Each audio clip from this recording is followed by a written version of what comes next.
Encode and decode strings की बात करते हैं, राइट। तो मैं एनकोड क्या होता है बेसिकली, एनकोड बेसिकली जो स्ट्रिंग मुझे दे रखी है उसको थोड़े सिक्योर वे में, बट उस वे में ना लिख के किसी और ढंग से लिखना, उसे एनकोड करना कहते हैं, राइट। एंड डिकोड, डिकोड मतलब कि मैंने उस स्ट्रिंग को जिसको एनकोड करा, एनकोड से वापस मैं वो स्ट्रिंग बना रहा हूँ, इस प्रोसेस को मैं डिकोड कह देता हूँ, राइट। लेट्स से मेरे पास ये पूरे एरे लिस्ट है जिसमें अलग अलग स्ट्रिंग्स हैं, राइट। अगर मैं इसे neat hashtag code hashtag love hashtag you लिखता हूँ, यू हैशटैग लेट्स से, तो क्या ये मेरी पहले से अलग स्ट्रिंग है? हाँ। तो इसे मैं एनकोडेड कह सकता हूँ, हाँ। और जब मैं इसे वापस इस ही में कन्वर्ट कर दूंगा, उसे, उस प्रोसेस को मैं डिकोड कह दूंगा, राइट। अब क्या सिर्फ यही कर सकते हैं हम कि नीट के आगे पे मैंने हैशटैग लगा दिया या कोई भी कैरेक्टर लगा दिया और सेम चीज़? नहीं, हम लोग नीट को बिट्स में कन्वर्ट कर सकते हैं, फिर इसको बिट्स में कन्वर्ट कर सकते हैं, लव को बिट्स में कन्वर्ट कर सकते हैं, यू को बिट्स में कन्वर्ट सकते हैं, और फिर वापस बिट्स को वर्ड्स में कन्वर्ट कर सकते हैं जब हम उसे डिकोड कर रहे हैं। बट मुझे मेरे लिए ये वाला सबसे ईजी है, तो मैं यही करूँगा, ठीक है। इसमें ज़्यादा दिमाग नहीं लगाना इसमें, और बेसिकली कॉम्प्लेक्सिटी दोनों की सेम रहेगी, ठीक है। और हमें क्वेश्चन सिर्फ एनकोड और डिकोड का बोल रखा है, तो मैं यही करूँगा, ठीक। सो आई थिंक ये वाला क्वेश्चन इतना टफ नहीं है, तो मैं तुम्हें बहुत जल्दी समझा सकता हूँ कि मैंने एक स्ट्रिंग पकड़ी, राइट।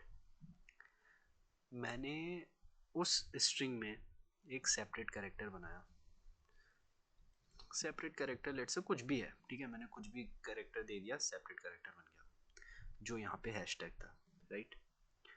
अब मैंने क्या करा, मैंने एक स्ट्रिंग बिल्डर बनाया, स्ट्रिंग बिल्डर का नाम दिया एसबी, राइट। जब मैंने उस स्ट्रिंग बिल्डर का नाम एसबी दे दिया, new string builder same dot dot dot, अब मैं हर एक स्ट्रिंग के लिए एक फॉर ईच लूप लगा सकता हूँ, लगा सकता हूँ स्ट्रिंग एस के लिए, और ये मेरे पास strs लिस्ट दे रखी है पहले से ही, ठीक है। अब हर स्ट्रिंग के लिए क्या मैं एसबी में एसबी डॉट अपेंड एस कर सकता हूँ? मतलब कि सबसे पहले जब नीट पे वो आया, एस टी आर एस में गए, एस टी आर एस से यहाँ पे एस में सबसे पहले नीट आया, अब जो एस बी था अभी खाली है, तो यहाँ पे नीट आ गया, ठीक है। मतलब कि नीट आ गया। अब एस बी डॉट अपेंड करने के बाद मैंने तुम्हें क्या बोला, मुझे करेक्टर अपेंड करना है, राइट। तो एस बी डॉट फिर से अपेंड, यहाँ पे क्या कर दूंगा, जो मैंने, सॉरी कैरेक्टर लिख रहा था मैं, सेपरेट था, सेपरेट ये मैंने लिया था, सेपरेट लिखा तो नीट के आगे हैशटैग लग गया, राइट। सेम चीज़ बार बार होती रहेगी, तो मेरे पास ये बन जाएगा, हाँ ये बन जाएगा। इसके बाद क्या मैं ये लिख सकता हूँ, चलो अभी नहीं लिखते, राइट। अभी मैं जब कोड करेंगे तब ये बात बताऊंगा।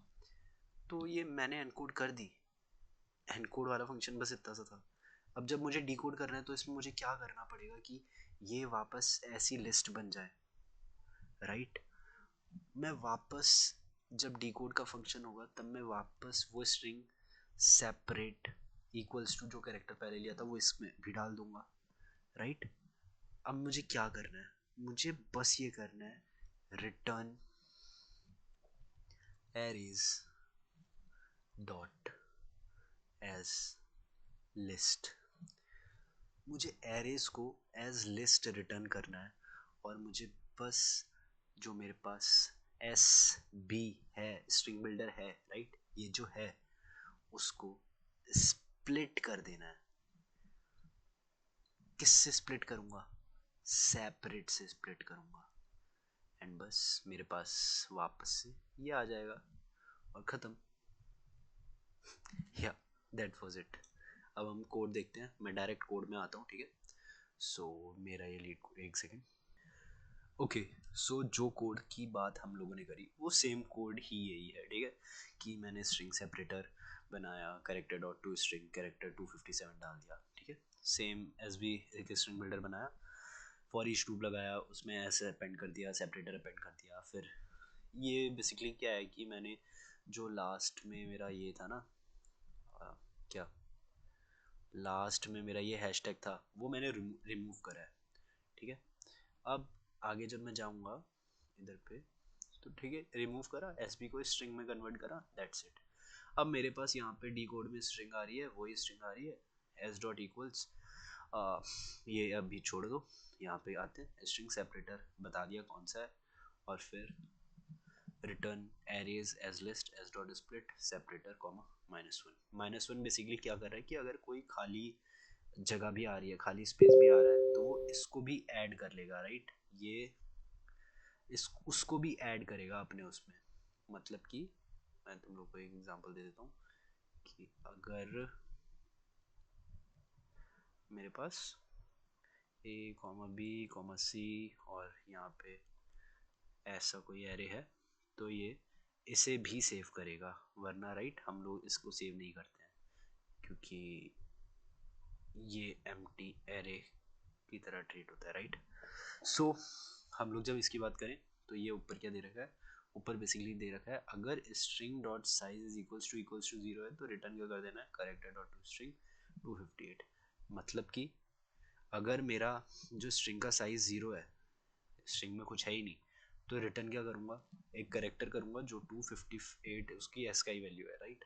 अब यहाँ पे क्या है, यहाँ पे भी सेम चीज़ है, अगर S dot equals character dot to string character 258, अगर खाली वैल्यू को ही मैंने इसमें बदला है, अगर स्ट्रिंग का साइज ही खाली था, कुछ भी नहीं था, तो मैंने ये रिटर्न करा था। अब जब मेरे पास जो स्ट्रिंग आई वो इसी के बराबर होगी, तो मैं एक खाली एरे लिस्ट ही तो रिटर्न करूँगा, राइट। तो बस इतना सा कोड था। Thank you.